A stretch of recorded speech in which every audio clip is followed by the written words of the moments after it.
여러분들은 예배 자리에 나오셨습니다. 예배 자리에 나와서 우리가 하나님의 말씀을 아멘으로 받으시기 바랍니다. 여기까지 와서 또 그 말씀을 들으시면서 과연 그런 일이 있겠어? 과연 그럴 수 있을까? 그렇게 하지 마시고요. 내게 복음의 기쁜 소식을 들려주세요. 하나님이 하시겠답니다. 그럼 하나님이 하시겠다는 그 능력을 내가 아멘으로 고백할 때 내 영혼이 치유되는 것입니다. 안 그래도 한 주간 살면서 나한테 좋은 얘기해 주는 사람 없습니다. 세상에서 나한테 불안을 가져다 주고 두려움을 가져다 줍니다. 그래서 이 시간만이라도 여러분들이 아멘으로 받으시기 바랍니다. 그때 치유되는 것입니다. 지금 우리가 계속 마가복음 6장을 보고 있는데요. 지난 시간에 예수님이 큰 무리를 보고 불쌍히 여기셨습니다. 불쌍히 여기신 이유는 목자 없는 양 같아서 예수님은 불쌍히 여기셨습니다. 목자 없는 양이라는 말은 두 가지 의미가 있습니다. 첫 번째는 어떤 의미가 있냐? 진짜 목자가 없는 겁니다.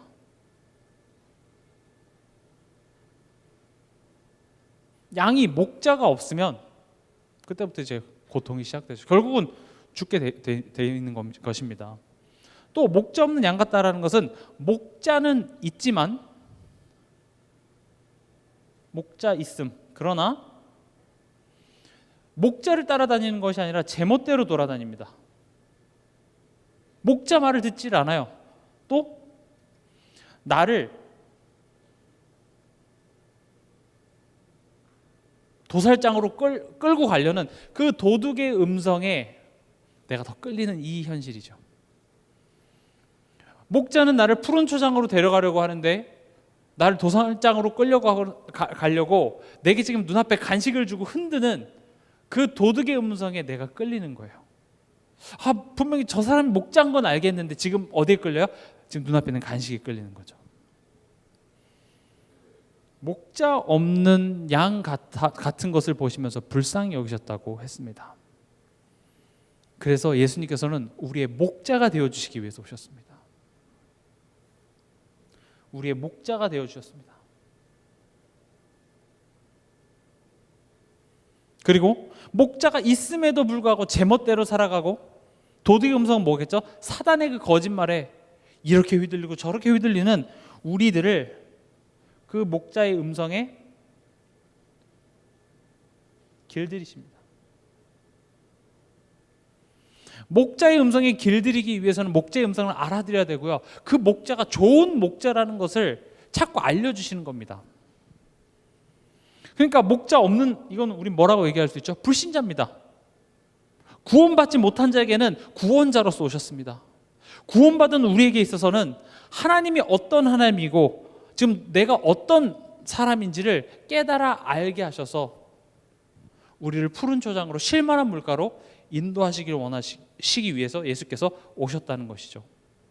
그런데요, 제자들은 그 예수님을 알아보지 못했습니다. 오늘 우리가 나눌 내용도 결국 그 맥락입니다. 다른 무리들은 하나님을 만나지 못했어요. 구원받아야 돼요. 그러나 제자들은 예수님과 함께 하면서도 예수님이 누군지 몰랐기 때문에 엄청난 축복의 자리에 있으면서도 또 내가 고생을 하더라는 것이죠. 그러니까 제자들이 날이 저물고 먹을 것이 없는 그런 상황이 되니까 그게 문제라고 생각했어요. 예수님은 목자 없는 양 같아서 불쌍히 여겼는데 제자들은 먹을 게 없는데요. 그래서 제자들이 내놓은 해결책이 뭡니까? 각자 알아서 먹고 오도록 하죠. 사실 이게 세상의 해결책입니다. 살아남아라. 니네들이 알아서 버텨. 누가 내 인생 도와주지 않잖아요. 그렇지 않나요? 건강이 중요합니다라고 얘기는 많이 하지만 내 건강 아무도 안 챙겨줍니다. 내가 챙겨야 돼요. 내가 살아남아야 돼요. 그게 세상이, 왜냐면 해결 방법이 없거든요. 알아서 해, 이거죠. 근데 예수님의 해결책은 무엇이었습니까? 내가 생명의 떡이라 얘기하고 있습니다. 내가 주는 떡을 먹으면 영원히 배고프지 않는데요.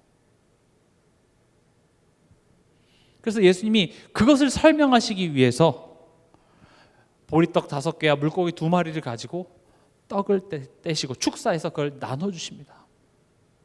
잘 아시겠지만 떡을 뗀다라는 것은, 떡은 무엇을 상징하죠? 예수님의 몸을 상징합니다.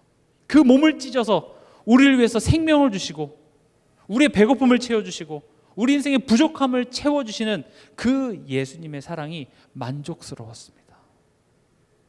부족함이 없었습니다. 심지어 남았습니다. 그리고 제자들한테 말합니다. 너희가 먹을 것을 주라. 제자들 못 알아듣죠. 아니, 이 사람들 다 먹이려면 적어도 200데나리온이 필요한데요. 1데나리온은 하루 임금입니다. 하루 열심히 노동하면 받는 그 임금. 지금으로 말하면 한 10만 원, 뭐 15만 원 이렇게 되겠죠. 그럼 200데나리온이면 꽤나 큰 돈이죠. 우리한테 이런 돈이 어디 있습니까? 예수님은 그걸 얘기한 것이 아닙니다. 예수님이 우리에게 주시는 그 사랑, 예수님이 우리에게 주시는 그 은혜의 풍성함이 너희에게 12광주리나 넘쳐서 그것을 나눠주라는 겁니다. 이게 우리의 삶의 여정이에요. 우리가 살아가는 그 인생의 청사진을 그려주시는 겁니다. 하나님의 사랑은 모자람이 없습니다. 하나님이 지금 우리에게 주시는 것은 절대 부족함이 없습니다. 그런데 우리는 뭘 착각하죠?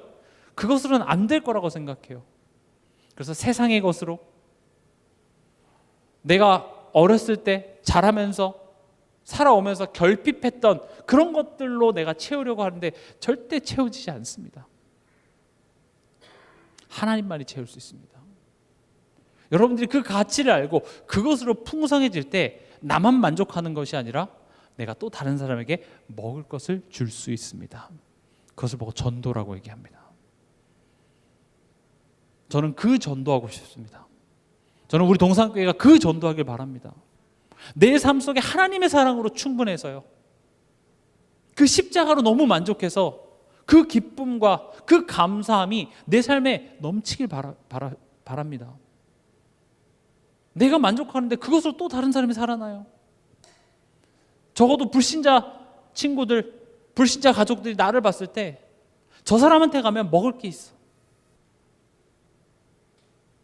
요셉이 세계를 살리기 위해서 노력한 게 아닙니다. 하나님이 어떤 분이신지, 하나님이 요셉을 딱 만들고 하나님과 요셉과의 관계가 회복된 다음에 보니까 어떤 자리에 있어요? 국무총리 자리가 있어요. 어떤 자리입니까? 그 자리가? 요셉한테 가면 먹을 것이 있다는 거예요. 흉년이 찾아온 그때에 살기 위해서는 요셉한테 가야 되는 그런 상황을 하나님이 만드십니다. 그렇다면 우리가 스스로 점검해야 됩니다. 나에게 있어서 생명의 떡이신 예수님이 만족스러운가? 오늘 본문의 내용도 그렇지만 예수님과 함께 하지만 사실 그 예수님을 알아보지 못하기 때문에 머리로는 알지만 어떤 상황 앞에서는 예수님이 그렇게 만족스럽지 않을 때도 있습니다. 그러나 하나님께서는 우리의 인생의 여정을 통하여서 예수님이 어떤 분이신지, 그게 얼마나 놀라운 보하고 가치인지를 깨달아 알게 하셔서 그것으로 만족해 하십니다. 오늘 제가 본문을 읽으면서 제목을 지었습니다. 원래 제목은 폭풍은 하나님을 알아가는 시간이다 라고 했다가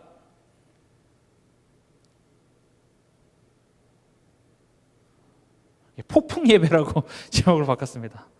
제 목적은 어떻게든지 여러분들이 주중에 이거 한번 이렇게 생각나게 하려고 제목을 좀 자극적으로 잡는 것도 있습니다. 그래야 생각나니까요. 폭풍 예배입니다. 왜냐? 예배는 하나님을 알아가는 시간이며 또 동시에 내가 지금 어디 있는지를 깨닫는 시간이 예배 시간입니다. 오늘 지금 어떤 상황이죠? 예수님이 이제 오병이어 보리떡 5개와 물고기 2마리로 그 수만 명을 먹이시고 하니까 사람들이 이제 어떻게 됩니까? 와, 저 사람은 대단하다. 그래서 왕으로 섬기려고 막 난리가 났습니다. 환호하기 시작했습니다. 그래서 예수님이 제자들을 먼저 배에 태워서 보내십니다. 왜냐? 이 지금 왕으로 세우려는 이 분위기에 제자들은 휩쓸리게 하고 싶지 않으셔서 먼저 보내시고, 예수님은 그 군중들을 작별하시고 예수님은 산에 올라가서 기도하십니다. 사람들은 왜 예수님을 왕으로 삼고자 했을까요? 왜 왕으로 삼고자 했죠? 사단의 권세를 이기신 참 왕이라고 봤을까요? 아니에요. 배고팠는데 빵 줬잖아요. 병도 고치네요. 야, 저런 분이라면 로마에 속국되어져 있는 이 현실을 좀 바꿔주실 수 있지 않을까? 그러니까 왕이라는 느낌보다는 램프의 요정처럼 내 소원 들어주는 어떤 그런 존재로서. 그럼 여러분도 한번 질문해 보시기 바랍니다. 나에게 예수님이 참 왕이라고 고백하지만 예수님 나에게 왕이십니까? 예수님이 말씀하십니다. 마태복음 20장 28절에 나는 섬김을 받으려 온 것이 아니라 도리어 섬기려 하고 자기 목숨을 많은 사람의 대성물로 주기 위해서 왔다. 이 내용을 제자들은 알아듣지 못했습니다. 우리도 이게 얼마나 큰 의미인지, 얼마나 큰 사랑인지를 깨닫는다면 우리는 감사하지 않을 수 없습니다. 예수님은 이게 어떤 의미인지, 내가 대속물로 왔다라는 것이 어떤 의미인지를 깨닫게 하기 위해서 이제 제자들에게 어떤 사건들을 허락하십니다. 예수님은 기도하러 가시고 제자들은 먼저 노를 저어서 배를 타고 갑니다. 지금 제자들은 어떤 상황이죠? 예수님이 안 계십니다. 예수님의 부재 중에 이제 제자들이 마주한 현실입니다.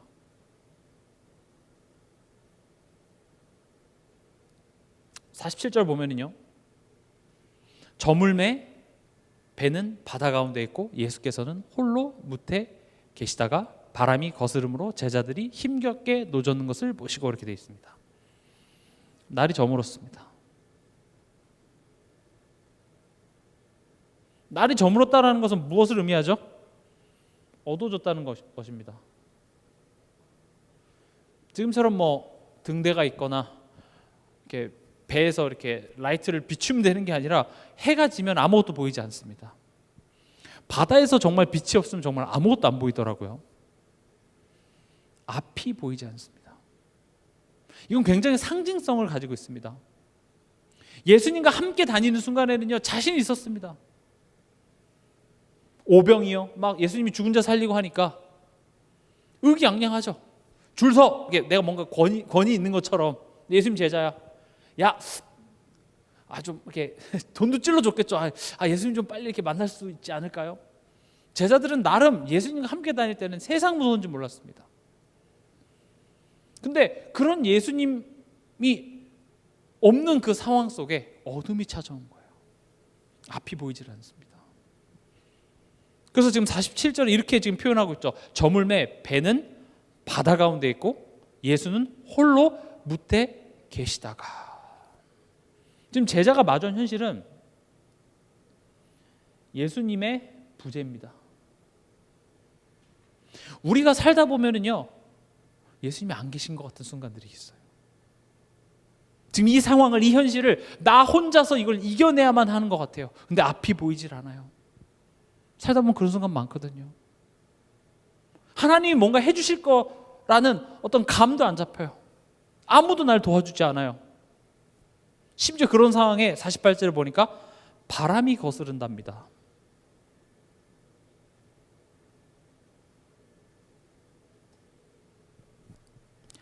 바람이 거슬러요. 바람이 부는 정도가 아니라 내가 가고자 하는 길을 지금 바람이 막고 있어요.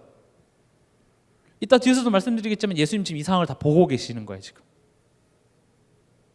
사랑의 하나님이고 나를 사랑하시는 예수님이라면 이 상황을 어떻게 해야 됩니까? 어두우면 빛을 비추사 내가 갈 길 보여주셔야 되잖아요. 예수님 어디 계시지 할 때 내가 여기 있다 이렇게 에코로 나한테 얘기해 주셔야 되는데 보고 계세요. 바람이 순풍을 불어서 내 등 뒤에서 불어서 내가 너 한 번 저으면은 10번 저을 것만큼 가져야 되는데 오히려 지금 역풍을 맞았다는 말이 되는 거죠. 그러니까 아무도 안 도와주잖아요. 그럼 뭘 어떻게 해야 되겠어요? 48절에 제자들이 힘겹게 노저었습니다.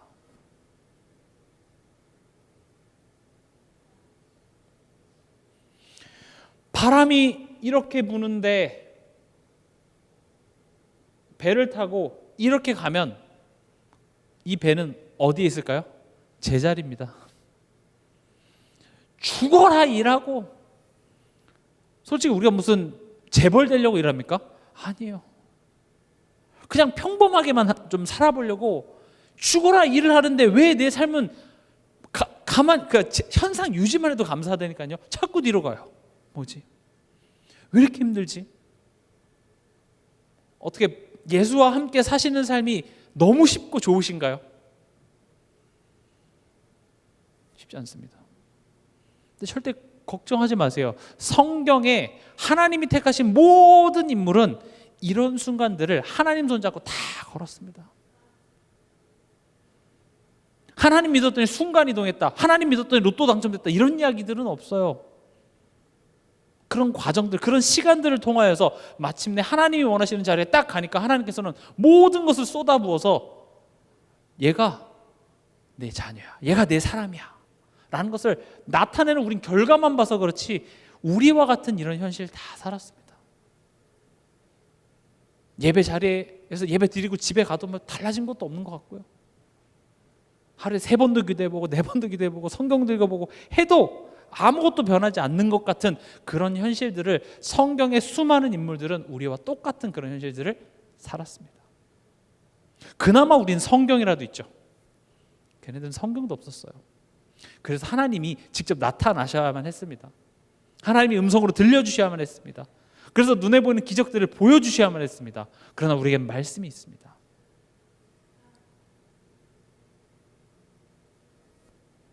이게 우리의 인생입니다. 우리의 삶의 모습입니다. 예수님 이걸 보시면서 불쌍히 여기신 겁니다. 그럼 예수님이 보신 것, 예수님이 이걸 봤다고 했거든요.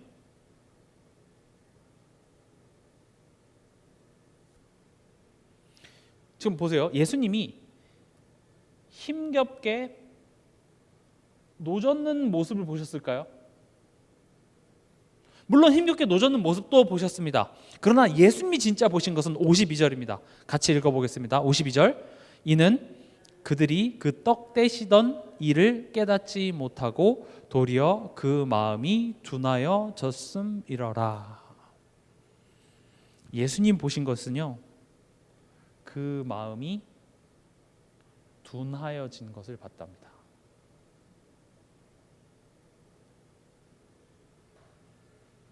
예수님 그걸 보신 거예요. 기도하고 내려오셔서 아이고 저거 너 저렇게 힘들게 적고 있는 애가 아니라 지금 예수님이 누군지 전혀 모르는 거예요. 다시 말하면 앞에 얘기했죠. 목자 없는 상태. 예수님이 누군지 전혀 모르는 상태, 못 믿는 상태 속으로 돌아가 있는 것이죠. 우리도 그렇습니다. 여러분들이 가정에 돌아갔을 때 여러분들은 정말 예수님을 아는 자와 같은 상태로 지금 내 현실을 바라보고 계십니까? 아마 아닌 순간들이 더 많을 겁니다. 예수님은 그걸 보고 계십니다. 지금 예수님이 우리와 회복하고자 하는 것은요, 관계입니다. 앞서 말씀드렸던 것처럼 양과 목자의 관계, 그 목자의 관계에 있어서 요구하시는 게 뭡니까? 순종입니다. 제가 수요일에도 말씀드렸죠. 순종을 설명하기 위해서 제가 복종이 아니다 라고 얘기했습니다. 복종은 뭡니까? 두려움을 가지고 이야기하는 거예요. 여러분들은 하나님께 순종하십니까? 복종하십니까? 꼭 하나님이 몽댕이를 들어야지만 그제서야 아이고 하나님 하시는 게 우리의 수준입니다. 어디가 다리라도 하나 부러지고 경제적으로 손실이 나야 그제서야 하나님을 찾는 것이 우리의 모습입니다. 그렇게라도 찾는 게 축복이죠. 그러나 하나님이 하고자 하는 것은 그게 아닙니다. 또 순종은 복종이 아니며 조종하시는 것도 아닙니다. 성경에서 하나님이 누굴 조종했다 이렇게 나와 있지 않습니다. 특히 하나님의 백성은 그 마음을 조종하지 않습니다. 하나님이 직접 개입하셔서 내가 어떤 하나님인지, 내가 너에 대해서 어떤 마음을 가지고 있는지를 깨달아 알게 하셔서 우리로 하여금 돌이키게 하십니다. 그래서 순종을 하기 위해서는 상대방에 대한 신뢰가 바탕돼야 됩니다. 믿어야 돼요. 지금 예수님은 제자들의 믿음 없음을 보시면서 안타까워했습니다. 그래서 제가 수요일 날도 말씀드렸죠. 믿음이라는 것을 구원 얻는 믿음이 있고, 또 하나님을 기쁘시게 하는, 즉 하나님의 구원 받은 우리에게 요구하는 믿음이 있습니다.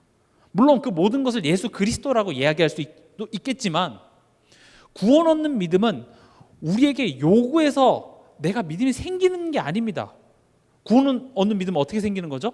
하나님의 은혜로 말미암아. 하나님께서 내게 시작해 주셔야 예수를 그리스도라 믿을 수 있습니다. 아무리 청산유수같이 여러분들이 구원의 길을 설명하고 복음에 대해서 설명한다고 해도 하나님이 그것을 믿는 믿음을 은혜로 주시지 않으면 절대 믿을 수 없습니다. 구원 주시기로 작정한 사람만 믿을 수 있습니다. 그래서 성경은 구원 얻는 믿음을 우리에게 강요하지 않습니다. 그건 우리에게서는 알 수가 없어요. 그럼 성경이 지금 얘기하는 믿음은 결국 하나님의 자녀로서 하나님을 기쁘시게 하는 믿음을 이야기합니다. 그게 아까 앞서 말씀드렸던 것처럼 너 목자 있잖아. 그 목자의 네 멋대로 가는 게 아니라 이제 목자의 인도를 따라가는 것입니다. 그리고 도둑의 음성인 것을 알아차리고 도둑의 음성에 반응하지 않는 것입니다. 그래서 아담과 하와에게도 아담아 네가 어디 있느냐, 이게 지금 너 제멋대로 지금 하고 있어. 그리고 어떻게 합니까? 아담과 하와한테 이 모든 사건이 하와 때문도 아니고 옷을 벗어서 그런 것도 아니고 물어보잖아요. 아담아 누가 그랬어? 하와가. 하와야 누가 그랬어? 사단. 하나님 탐정놀이 하는 겁니까? 아니죠. 알게 하시는 겁니다. 우리 삶 속에서도 마찬가지입니다. 어떤 문제와 사랑과의 갈등이 있을 때 두 가지를 항상 떠올리십시오. 내가 지금 어디 있지? 나는 지금 이 현실을 문제라고 보고 있지만 나는 목자 없는 어린 양처럼 내 멋대로 지금 가고 있지 않는지 나의 상태 첫 번째 점검하세요. 그리고 내 생각에 도둑의 음성, 즉 하나님을 믿지 못하는 생각을 사단이 집어넣었다는 사실을 빨리 알아차리세요. 그게 예배예요. 하나님이 아담과 하와와 드렸던 첫 번째 예배입니다. 그 예배가 돼야 여자의 우선 예수 그리스도가 내게 해답으로 붙잡아질 줄 믿습니다. 예수는 그리스도 이렇게 세게 말한다고 해서 예수가 내게 해답이 되는 게 아닙니다. 진짜 문제가 뭔지를 알아야 돼요. 그래서 하나님은 아담과 하와에게 찾아가셔서 뭐가 문제인지를 알게 하셨어요. 그 다음에 여자의 우선이에요.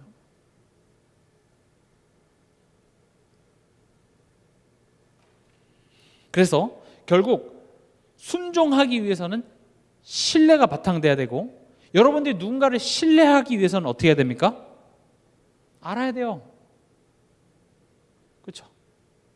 내 옆집에 사는 아줌마가 있고 오늘 처음 보는 아줌마가 있습니다. 비록 옆집에 사는 아줌마가 나랑 친하진 않아도 여러분들이 급할 때 뭔가 이렇게 맡겨야 돼요. 그럼 누구한테 맡기시겠습니까? 처음 보는 사람한테 맡기시겠습니까?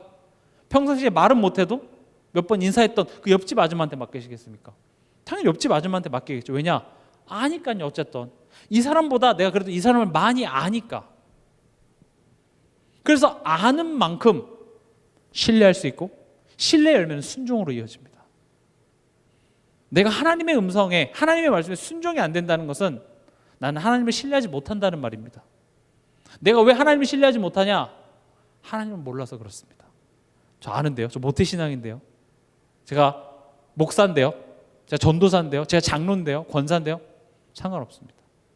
지금 예수님 제자들도 예수님은 누군지 몰랐어요.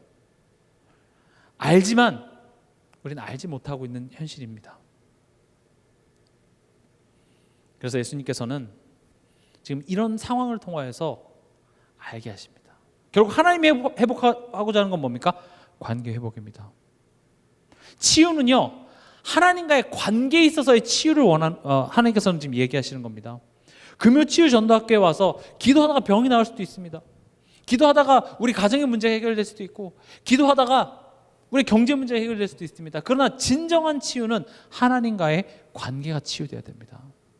왜냐? 하나님께서는 그것을 치유하시기 위해서 우리에게 어떤 문제를 허락하신다는 거죠. 그래서 내가 그것이 회복될 때 하나님께서는 그 문제를 해결하십니다. 그러면 예수님은 어떻게 반응하셨죠? 폭풍 속의 예수님입니다. 예수님은요, 보고 계십니다. 여러분들을 보고 계시는 예수님입니다. 제가 제일 싫어하는 캐롤 중에 하나가 울면 안 됩니다. 산타 할아버지는 알고 계신데 누가 착한 애인지 나쁜 애인지. 이름도 산타예요. 니은만 빼면 사탄이죠. 산타가 아는 게 아닙니다. 하나님이 보고 계십니다. 때로는요, 우리가 어려움을 겪을 때 예수님이 멀리 계신 것처럼 느껴집니다. 예수님이 안 계신 것처럼 느껴지지만 실제로는 우리를 주시하시면서 도와줄 준비를 하고 계십니다. 착각하면 안 돼요. 여러분들이 죄를 짓는 그 순간에도 하나님 여러분들 주시하고 계십니다. 우리가 사단에게 속아서 엉뚱한 짓 하고 있을 때 하나님 여러분들 보고 계십니다. 어떤 마음으로요? 안타까운 마음으로요. 부모가 이렇게 도와주려고 대기하는 것처럼 하나님께서는 여러분들을 보고 계십니다. 살아남으면 좋고 아니면 말고가 아니라 도와주려고요. 혹시라도 내가 예수의 피값으로 구원해서 내 자녀 삼은 내 자녀가 혹시라도 사망의 음침한 골짜기로 갈까 봐, 거기서 해를 입진 않을까 노심초사하시면서 보고 계십니다. 그러나 우리가 가는 여정을 대신해 주시진 않죠.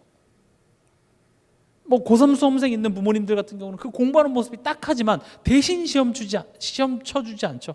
그러나 혹시라도 감기에 걸렸어요? 그럼 뭐 어떻게 합니까? 약 사갖고 오죠. 요즘 몸이 좀 안 좋은 것 같아. 막 보약 찍고 어떻게든지 내가 계속 안 보는 것처럼 보면서 도와주려고 합니다. 예수님 여러분들 보고 계십니다. 폭풍 속에 있는 것 같습니까? 예수님은 나를 보고 계십니다. 내 마음 상태를 보고 계십니다. 성령께서도 우리 마음속에 계시면서 우리가 마땅히 기도할 바를 알지 못해서 한탄하시면서 탄식하시면서 내가 얘를 왜 구원해서가 아니라 우리를 위해서 친히 간구해 주십니다. 이렇게 우리가 연약하구나. 그래서 내가 너와 함께하고 있어. 오늘 밤 여러분들이 그것을 여러분들이 인지하시기 바랍니다. 나를 보고 계시는 예수님이시구나. 내 현실보다 나를 보고 계신 예수님이 더 크십니다. 내 수준보다 나를 보고 계신 예수님이 하실 수 있는 것이 더 많습니다. 꼭 기억하시기 바랍니다. 그거 세상이 안 말해줍니다. 집에 가서 드라마 볼 때 드라마 주인공이 그런 거 얘기 안 해줘요. 말씀에서만 해줍니다. 예배에서 해줍니다. 지금 이 시간에 여러분들 예배 자리에 오지 않으면 다른 이야기를 여러분들에게 들려줄 거예요. 그래서 여러분들 지금 이 순간만이라도 예수님은 나를 보고 계셔. 어떤 예수님이에요? 나를 사랑하는 예수님이에요. 섬김을 받으러 오시는 예수님이 아니라 나를 위해 대속물이 되어주시기 위해 오신 그 예수님. 그리고요, 그 예수님이 어떻게 하십니까? 찾아오십니다. 지금 힘들게 노져서 방황하는 그 제자들에게 예수님이 찾아오십니다. 당황해서 힘겹게 노졌는 내 인생 가운데로 걸어오시는 그 예수님. 예수님은 우리를 구원하시기 위해서 이 땅에 육신의 몸을 입고 낮아지셨습니다. 오실 수도 있는 거 아니야 라고 생각할 수 있지만 생각해 보십시오. 제가 예전에 그런 얘기 들었죠. 개미가 길을 걸어가고 있는데 저기서 덤프트럭이 오는 거예요. 그럼 어떻게 하겠습니까 여러분들? 그냥 가던 길을 가죠. 근데 그 개미를 구하기 위해서 내가 대신 뛰어들어서 덤프트럭에 내가 치워주고 개미를 구했다. 뉴스에 나올까요? 말도 안 되죠. 뭐 개미를 위해서 사람이 죽는다고? 그럼 바보가 어디 있어요? 하나님이 우리를 구원하시기 위해서 육신의 몸을 입고 이 땅에 오셨다? 그럼 비교도 안 되는 내용입니다. 그래서 우리 고백하잖아요. 이 벌레 같은 날 위에 그 보혈을 흘렸나. 여러분들은 모기를 위해 죽을 수 있습니까? 저는 안 돼요. 요즘에 그 곤충을 진짜 애완으로 이렇게 키우는 사람들이 많더라고요. 저는 곤충을 위해 절대 죽지 않습니다. 전 개를 위해서도 안 죽을 겁니다. 제가 중고등부 예배 때 너희들 엄마를 위해서 죽을 수 있잖아. 근데 애들이 아니요. 이렇게 얘기하더라고요. 못 죽을 것 같은데요. 부모는 자식을 위해 죽을 수 있지만 자식은 부모를 위해 잘 못 죽더라고요. 사람을 위해서도 죽을까 말까 하는데 우리를 위해서 죽기 위해서 육신의 몸을 입고 예수님이 오셨다? 이건 말도 안 되는 사랑입니다. 찾아오셔서요. 두려움에 휩싸이는 우리를 안심시키십니다. 그럼 여러분들 한번 스스로 질문해 보세요. 여러분들이 지금 만약에 폭풍 속에 있는데 여러분들은 절망 속에서 포기하고 계십니까? 아니면 예수님을 기다리고 계십니까? 예수님을 기다리시기 바랍니다. 이미 와 계시지만 그 예수님을 찾지도 않고 이미 포기하고 있어요. 안 되겠다. 낙심하지 마세요. 예수님이 찾아오십니다. 예수님은 절대로 우리를 홀로 내버려 두시지 않습니다. 혼자 있는 것 같지만 예수님 보고 계십니다. 낙심하고 절망 있는 우리 심령 가운데 예수님께서 찾아오셔서 우리를 만져주시고 힘을 주시고 일으키십니다. 엘리야가 하나님 나 이제 그만 못하게 나 죽여주세요. 로뎀나무 아래서 죽여달라고 얘기했을 때 하나님께서 찾아오셔서 내가 그렇게 보여줬건만 이거밖에 못하냐 그렇게 하지 않으시고요. 먹을 것을 주십니다. 힘을 내라고 하십니다. 아직 바알에게 무릎 꿇지 않는 7천 제자들과 너가 써야 될 후대 엘리사가 있어. 힘을 주십니다. 오늘 밤 여러분들이 그 하나님을 만나는 밤이 되길 바랍니다. 하나님 지금 이 시간 이 상한 심령 내게 찾아와 주세요. 내게 힘을 주세요. 지금 내 현실이 폭풍 같아 보입니다. 나는 오늘도 힘겹게 노졌다 왔습니다. 내 인생에 찾아와 주시옵소서. 분명 여기에는 하나님의 나를 향한 메시지가 있는데 난 그게 보이지가 않고 무섭기만 합니다. 내게 찾아와 주시옵소서. 그런 기도하세요. 포기하고 절망 속에 계시지 마시고요. 제자들의 반응 49절 50절을 보면 어떻습니까? 제자들이 그가 바다 위로 걸어오심을 보고 유령인가 하여 소리 지르니. 놀랄만 합니다. 상상해 보세요. 머리 풀어헤친 남자가 흰색 옷 입고 지금 바다 위로 이렇게 걸어오는데 그 안 놀랄 사람이 어디 있겠어요? 저도 놀랄 것 같아요. 그렇잖아요. 아무것도 안 보이는 그 캄캄한 바다에 바람이 부는데 저기서 이렇게 머리 풀어헤치면서 이렇게 남자가 하나 싹 걸어오는데 무섭습니다. 제자들의 마음은요 이미 두려움에 사로잡혔습니다. 폭풍이 무서운 게 아니라 지금 폭풍 속에 걸어오는 예수님이 더 무서워.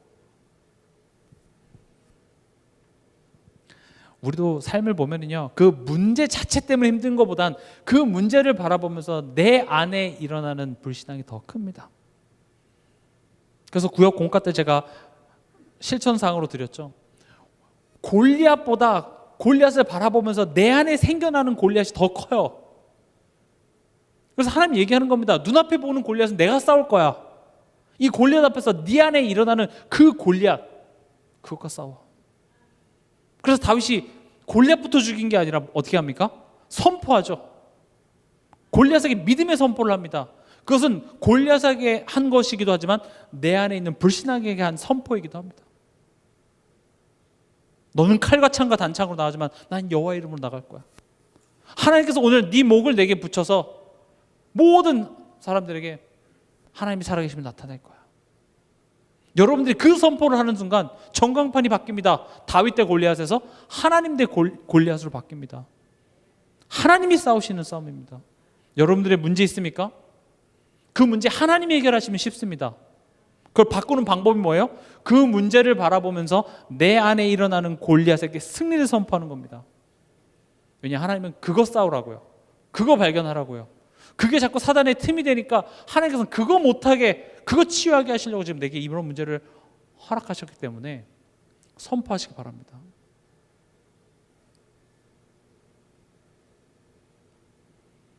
제자들 또한도 눈앞의 폭풍보다 그 폭풍을 바라보면서 내 안에 일어나는 두려움이 마음을 사로잡았습니다. 예수님은요 찾아오셔서 혼내시는 것이 아니라 위로하십니다. 뭐라고 얘기하십니까? 제자들이 49절을 보면 그가 바다 위로 걸어오심을 보고 유령인가 하여 소리 지르니 그들이 다 예수를 보고 놀람이라. 이에 예수께서 곧 그들에게 말씀하여 이르시되 바다에서 배에서 내려라 이렇게 얘기하셨습니까? 아니죠. 안심마라.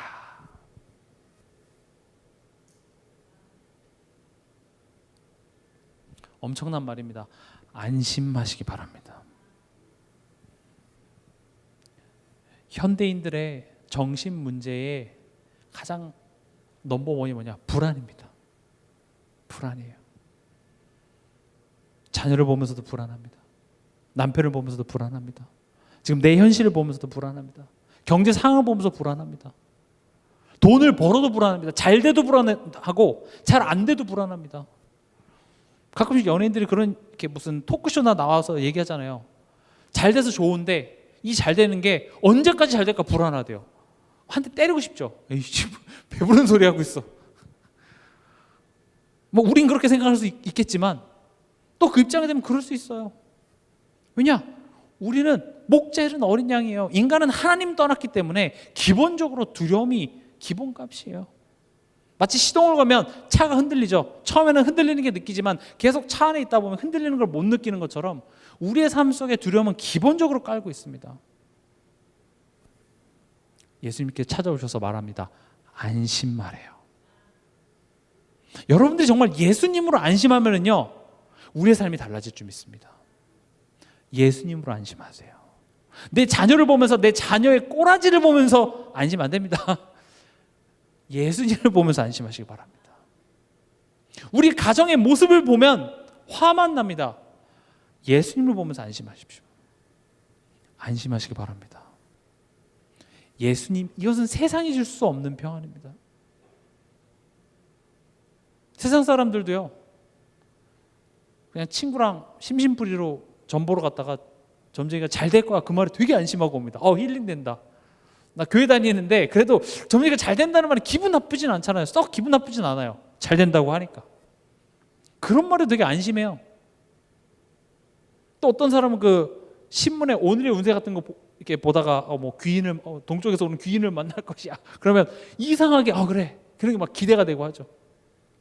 우린 그런 것들로 안심받고 싶어 합니다. 예수님이 말씀하십니다. 안심하라. 안심하시기 바랍니다. 그리고 예수님은요 물 위에서 안심하라 이렇게 얘기하는 것이 아니라 내 배에 타십니다. 다시 말 함께 하시죠.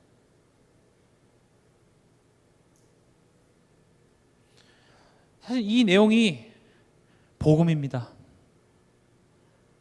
허물과 죄로 죽었던 우리를 바라보시고 우리에게 찾아오셔서 안심케 하시고 우리와 함께 하십니다. 우리와 운명을 함께 하십니다. 우리 인생의 배에 타십니다. 여러분은 혼자 가는 인생이 아닙니다. 예수님께서 여러분과 함께 하십니다. 자녀 키우는 게 쉽지 않습니까? 그 배에 예수님도 지금 함께 타고 계십니다. 자본주의 속에서 돈 벌고 살아가는 게 쉽지 않습니까? 그 배에 예수님이 함께 타고 계십니다. 직장 생활이 힘드십니까? 그 배에 예수님이 함께 타고 계십니다. 오늘 밤에 그 사실을 기억하시기 바랍니다.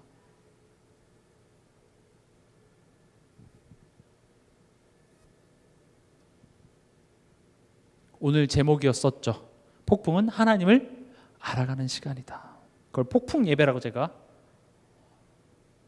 제목을 붙여봤죠. 폭풍 속의 예배입니다. 다시 말하면 하나님을 알아가는 시간. 폭풍 속에서 예배 드리는 시간이었습니다. 그 폭풍이 우리 삶 속에 내가 계획했던 대로 내가 열심히 했던 대로 삶이 돌아가면은요 우리는 하나님이 어떤 분이신지에 대해서 질문 자체를 안 합니다. 잘 되고 있으니까요. 내가 계획했던 대로 내가 노력했던 대로 삶이 잘 돌아가면은요 인간은요 그 잘 되게 해주신 하나님에 대해서 감사하기보다는 하나님에 대해서 별로 궁금해하지 않습니다. 왜냐 잘 돌아가거든요. 그래서 하나님은 이따금씩 우리에게 폭풍을 허락하십니다. 폭풍이 닥쳐가 봐야 그제서 하늘을 쳐다봅니다. 하나님 뭐예요? 원망이라도 하나님께 하기 시작합니다. 하나님 뭘 하시려고요? 근데 보세요. 예수님이 어떻게 오셨습니까? 바다 위로 걸어오셨습니다. 사실 예수님이 바다 위로 걸었다라는 것은 내가 이만큼 대단해를 보여주는 것보다 좀 더 깊은 내용을 품고 있습니다. 창세기 1장 2절에 보면 땅이 혼돈하고 공허하며 흑암이 깊음 위에 있고 하나님의 영은 수면 위에 운행하시니라 이렇게 되어 있습니다. 하나님의 영이 수면 위에 운행이라는 말은 이렇게 붕 떴다라는 말입니다. 원어를 찾아보면 같은 말입니다. 수면 위에 운행하신 하나님의 영. 예수님께서 지금 무리를 걸어가시는 건 난 이만큼 대단해가 아니라 뭘 얘기하고자 하냐? 요한복음 17장 5절 우리 한번 같이 찾아보겠습니다.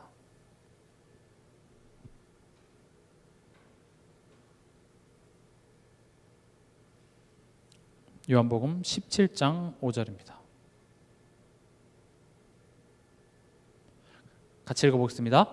아버지여, 창세전에 내가 아버지와 함께 가졌던 영화로서 지금도 아버지와 함께 나를 영화롭게 하옵소서. 지금 예수님 뭐라고 합니까? 창세전에 내가 하나님과 함께 있었다고 얘기합니다. 요한복음에도 말씀하시죠. 태초에 말씀이 계셨고 그 말씀이 하나님과 함께 계셨다고 얘기합니다. 그 말씀 누구를 의미합니까? 예수님을 의미합니다. 지금 예수님이 무리를 걸어오신 것은 마치 하나님의 영이 수면 위를 운행하셨던 창세전부터 계셨던 내가 바로 하나님이야를 나타내는 것입니다. 내가 너의 태 속에 있을 때부터 난 너를 알았어. 내가 너를 지었어. 하늘에 나는 새와 바다의 물고기와 이 모든 것을 내가 지었어. 이 지구에 아무것도 없었을 때 내가 있었다고. 지금 예수님은요, 그냥 안심해 이게 아니라 내가 누군지를 알게 하세요. 이 폭풍을 통하여서 예수님이 어떤 분이신지를 알게 한다고요. 그냥 두려움을 없애는 것이 아니라 예수님이 어떤 분인지를 알아서 두려워할 필요 없구나를 깨닫게 하시는 게 예수님의 치유의 방법입니다. 그리고 또 보세요. 예수님 뭐라고 얘기합니까? 50절에 보면 내니 두려워하지 말라 그랬습니다. 내니라는 말이 무슨 말이냐? 나야 나 이거거든요. 나는 나다. 이게 뭐 우리나라 말로 하면은 뭐 나는 나다라는 게 굉장히 뭐 자존감 높으신 분인가? 뭐 이렇게 생각할 수 있죠. 근데 이거는 하나님만 쓸 수 있는 말입니다. 다시 말하면 나는 스스로 있는 자야. 내니라는 말이 나는 스스로 있는 자다. 출애굽기 3장 14절에 하나님께서 모세에게 하셨던 말이죠. 하나님께서 모세에게 이르시되 나는 스스로 있는 자니라. 그게 내니예요. 그냥 친구가 와서 걱정하지 마 위로가 아니라 내가 하나님이라고 이거예요.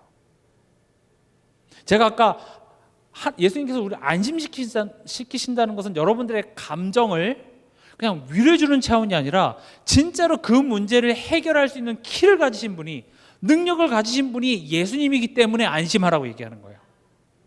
이해가십니까? 위로랑 그 문제를 해결할 수 있는 사람이 안심해라고 하는 것은 다른 내용입니다.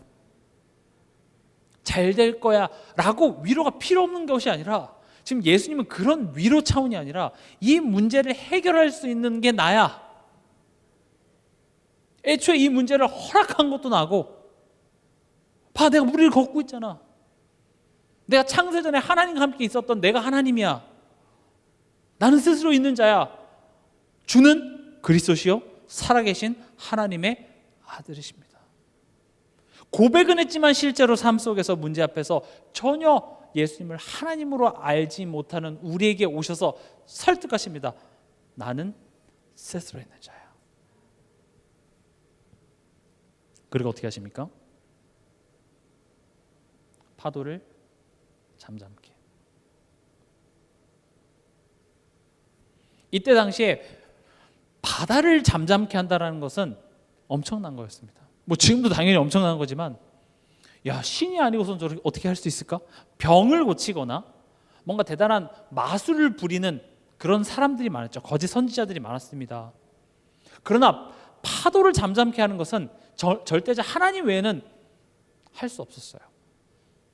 그러니까 예수님이 뭐 병도 고치고 뭐 여러 가지 기적을 베푸니까 뭐 또 다른 사람 하는 사람들도 있는데 싶었는데, 예수님이 파도를 잠잠케 하니까 제자들이 어떻게 했어요?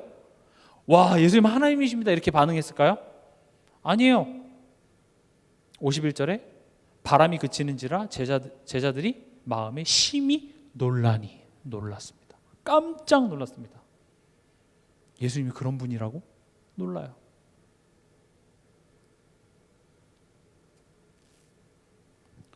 오늘 말씀의 제목이 폭풍 예배죠.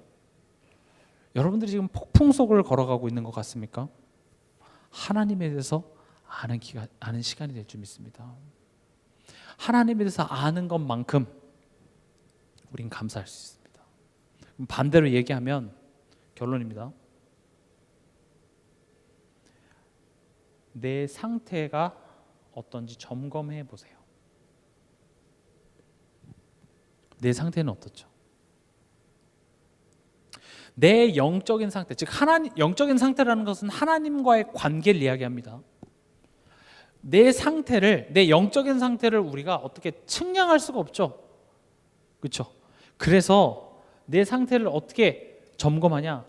내 감정, 내 생각, 내 언어,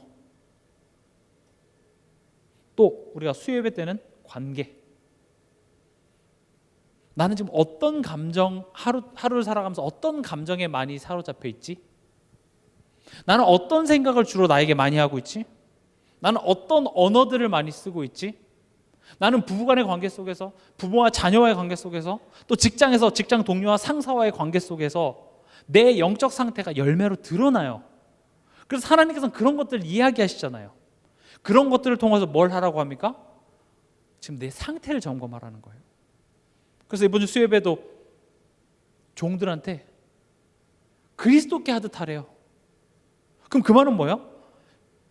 주인과의 그 관계를 통하여서 내가 그리스도와의 그 관계를 회복하라는 말이 됩니다.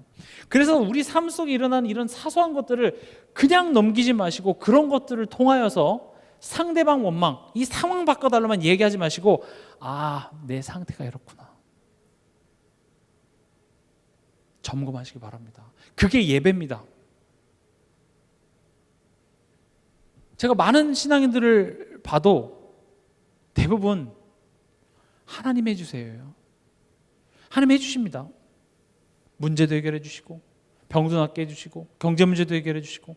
그러나 하나님이 진짜 원하시는 것은 나를 변화시키시기 원합니다. 하나님의 소원이에요. 내가 변하는 겁니다. 흑암 가득한 이 문화를 바꿔주시옵소서. 나를 변화시키시기 원합니다. 그래서 변한 나를 통해서 이 세상을 바꾸시긴대요. 하나님 우리 가정 복음화 해주세요. 하나님은 나를 바꾸시기 원합니다. 변한 나를 통해서 이 가문을 살리시기 원합니다. 그게 성경에 반복되어져 있는 내용이죠. 그래서 내가 변해야 되는데 변해야겠다 해서 변해지는 것이 아니라 변하게 하는 방법으로 하나님께서 쓰신 게 뭐예요? 그게 예배예요.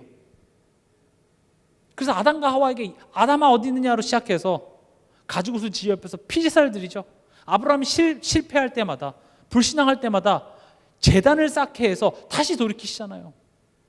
자꾸 예배라는 것을 통해서 돌이키고 하다가 점점 어떻게 됩니까? 하나님이 원하시는 그 자리에 딱 가게 되는 거예요. 어린 꼬마 여자애한테 너가 엄마가 돼야 돼. 엄마라는 것은 아들을 위해서 어떻게 해야 되고 그런 이야기들을 아무리 해줘도 꼬마애는 될 수가 없습니다. 그러나 커가면서 점점 그 모습이 되어가는 것처럼 우리도 지금 당장 우리에겐 그런 실력들이 없습니다. 그러나 하나님께서는 이 예배라는 것을 통하여서 점점 하나님과 방향을 계속 맞춰 나가시는 것으로 예배를 허락하셨기 때문에 예배에 대해서 우리가 올바로 이해하시는 게 중요합니다. 그래서 2월달 예배 회복입니다. 예배 회복은 우리가 이 자리에 물리적으로 참석하는 것에서부터 시작돼서 도대체 예배가 무엇인지 또 나는 왜 예배가 잘 안 되는지에 대하여서 여러분들이 질문을 하고 도전하는 시간들이 필요합니다. 제가 이번 주 구역공과 때도 얘기 드리겠지만 그래서 우리 신앙생활에 있어서 도전이 없는 신앙생활은요 계속 제자리일 수밖에 없습니다. 많은 신앙인들이 아무것도 안 하고 하나님 해주실 줄 믿습니다라고 이야기를 해요. 오늘 내가 아무런 안 될 수밖에 없는 자리에 있으면서 해달라고 얘기하는 것은 요행입니다. 쉽게 얘기하면 자녀가 공부 하나도 안 하고 또 내일 시험 때 공부 안 해도 돼? 아니야. 나는 하나님이 100점 맞게 해주실 것을 믿어 하면 여러분 뭐라고 얘기하겠어요? 그놈 믿음 좋네 이렇게 얘기했습니까? 등짝을 때리죠. 그건 믿음이 아닙니다. 그래서 제가 말씀드렸던 게 하나님이 일하시는 방법은 내가 공부 하나도 안 하고 100점을 맞게 해줄 수 있다니까요. 그러나 100점을 맞게 해줘서 될 문제가 아니라 자꾸 병을 걸릴 수밖에 없는 삶의 패턴을 갖고 있으면 하나님은 그 근원을 먼저 해결하신다라는 겁니다. 그럼 우리가 자꾸 사단에게 틈을 내주고 하나님을 떠나는 죄의 자리에 있는 그 안 될 수밖에 없는 삶의 패턴, 생각, 고정관념에 똘똘 뭉쳐 있으면서 이 문제 해결해 달라고 하면 하나님 그걸 해결해 주실까요? 해결해 주지 않습니다. 왜요? 안 될 수밖에 없는 상황이 있으면서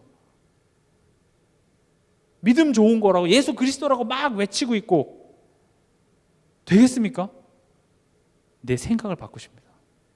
그래서 신앙생활은요, 도전이 있어야 돼요. 아무것도 안 하고 내가 어제와 똑같은 삶을 살면서 오늘 뭔가 새로운 일들이 벌어지고 새로운 축복을 달라고 생각하는 것만큼 무속신앙이 없어요. 우린 종교인들 이렇게 손가락질하고 있지만 우리가 그러고 있다고요. 그건 인본주의 아닌가요? 인본주의 같은 소리 하지 마세요. 이스라엘 백성들이 출애굽해서 하나님이 우리를 보호하실 줄 믿습니다 하고 한 게 아니라 그래, 가나안 걸어, 광야 걸어. 오늘 내가 걸어가야 될 그 분량을 걸어가야 돼요. 여리고성 돌기 전에 하나님이 여리고성 무너뜨리실 것을 믿습니다 고백하면 안 걸어도 되나요? 돌아. 오늘 내가 너에게 허락한 분량 돌아야 돼요. 내 발로 밟는 땅을 내게 준다 그랬습니다. 이것은 우리가 성공하기 위해서 노력하자, 구원받기 위해서 노력하자 그런 이야기가 아니라 애초에 하나님이 우리와 회복하고자 하는 관계 내용이 내가 누군지를 깨달아서 그 음성을 듣고 마음의 문을 열면이에요.